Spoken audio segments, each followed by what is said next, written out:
최근 재범 또는 그 이상의 경우에는 단기라도 실형이 나오는 경우가 매우 많기 때문에 각이 보이지 않는데 무턱대고 무죄 주장하면서 싸우는 건 좀...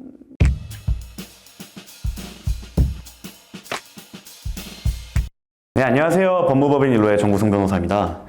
최근 음주운전을 한 상태에서 또다시 적발될 위기에 처한 경우 재범으로 처벌받는 것이 두려워 음주 측정을 거부하고 도망가는 사례가 있다고 하는데요. 그렇다면 음주운전 재범으로 처벌받는 것과 음주 측정을 거부하고 도망가는 것 중 어느 쪽이 더 무거운 처벌을 받게 될까요? 또 어떻게 하면 선처받을 수 있을까요? 궁금하시다면 이번 영상을 끝까지 시청해주시고 좋아요, 알림, 구독 설정 부탁드립니다.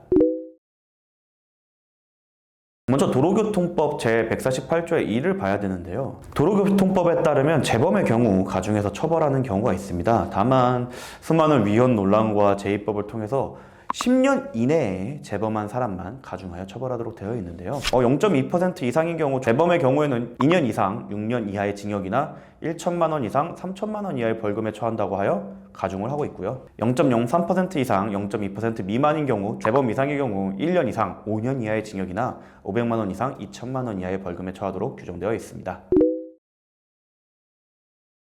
10년 이내에 음주운전 또는 음주 측정 거부 전과가 있는 상태에서 또다시 음주 측정을 거부하는 경우에도 가중처벌 규정이 있습니다. 초범의 경우 1년 이상 5년 이하의 징역이나 500만 원 이상 2천만 원 이하의 벌금에 처하도록 규정되어 있습니다. 재범 이상의 경우에는 1년 이상 6년 이하의 징역이나 500만 원 이상 3천만 원 이하의 벌금에 처하도록 규정하여 가중처벌되고 있습니다.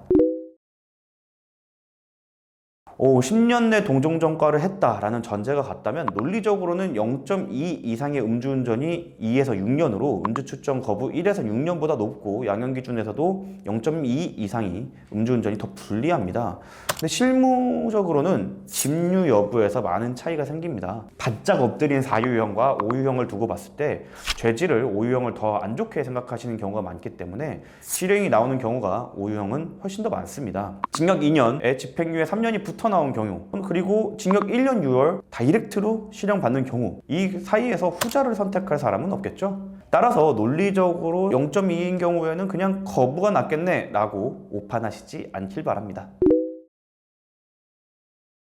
보통 음주 측정 거부의 경우에는 절차적 문제나 증거 능력까지 다투는 경우가 많습니다. 절차적 문제로 인해서 그 음주 측정을 거부했다는 것을 입증을 못해서 무죄가 나오기도 종종 합니다. 하지만 그런 판결이 나오면 제2법이 되거나 뉴스에 나올 정도로 흔치 않은 사례죠. 대부분의 경우에는 재판부에서 저 친구는 음주 측정 거부를 해놓고도 절차를 따지는 거 보니 반성을 안 하네 라는 식의 안 좋은 인상을 주어 형량에서 큰 불이익을 입는 경우가 많습니다. 특히 집유가 걸려있기 때문에 이건 정말 크리티컬할 수 있는데요. 누울 자리를 보고 발을 뻗는다고 하죠. 증거 기록을 꼼꼼하게 살펴보고 판례까지 분석한 다음에 달려들어야 합니다. 최근 재범 또는 그 이상의 경우에는 단기라도 실형이 나오는 경우가 매우 많기 때문에 각이 보이지 않는데 무턱대고 무죄 주장하면서 싸우는 건 좀...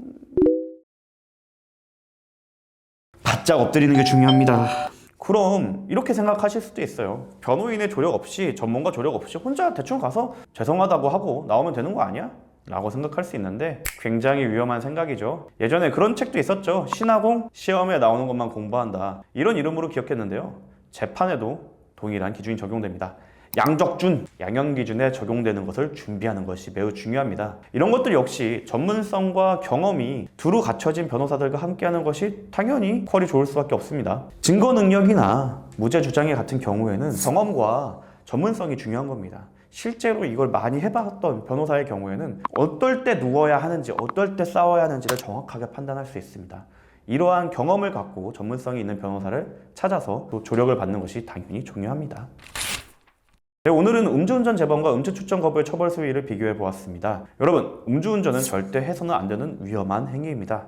한순간에 선택이 돌이킬 수 없는 결과를 초래할 수 있다는 점 꼭 기억하시길 바라며 오늘 영상 마무리하도록 하겠습니다. 궁금한 점이 있다면 언제든지 댓글로 달아주세요. 성심성의껏 답변 드리도록 하겠습니다. 감사합니다. 정구승 변호사였습니다.